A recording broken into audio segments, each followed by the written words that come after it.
Subir une inondation est déjà une expérience pénible. Mais lorsque ces débordements proviennent du réseau d'assainissement, cela devient vraiment une épreuve difficile. C'est ce que subissent parfois les habitants des rues Wurtz, Blazy, Jean-Jacques Rousseau à Juvisy-sur-Orge et de la rue Jean Jaurès à Viry-Châtillon lors de gros orages ou de crues de l'Orge. Ces débordements sont provoqués par des entrées d'eau pluviale dans le collecteur qui transporte les eaux usées depuis Ris-Orangis jusqu'au collecteur principal de la vallée de l'Orge avant de rejoindre la station d'épuration de Valenton. Pour résoudre ce problème d'inondation et éviter le débordement d'eau usée dans la morte rivière et le milieu naturel, le syndicat de l'Orge construit un nouvel équipement hydraulique à Viry-Châtillon, en bordure des lacs.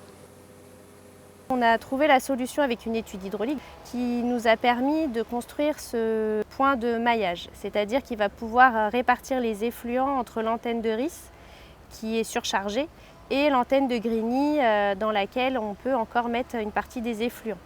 Donc pour ça, on a 3 pompes de relèvement, et la 3e est en secours. Et ensuite, les effluents partent vers l'antenne de Grigny via la canalisation de refoulement. Alors il a fallu trouver un endroit où l'antenne de Ris et l'antenne de Grigny n'étaient pas très éloignées l'une de l'autre, où on avait un bout de foncier pour le faire, pour gêner le moins possible les riverains aux alentours. Les travaux de terrassement démarrent à la fin 2019. Une canalisation de refoulement de 150 mètres est posée pour relier les 2 antennes. La technique du fonçage est utilisée pour éviter l'ouverture de la très passante avenue Marmont.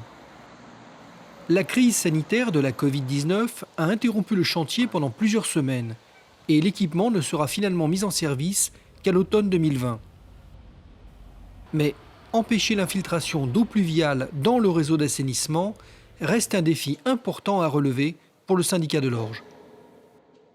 Alors il y a toujours la mise en conformité des particuliers qui est un chantier titanesque puisqu'il faut contrôler chaque pavillon, chaque immeuble pour vérifier que les eaux usées aillent bien aux eaux usées et les eaux pluviales soient séparées des eaux usées. Et puis on continue petit à petit à faire des tranches de réhabilitation de réseaux, de gainage pour rendre les réseaux plus étanches.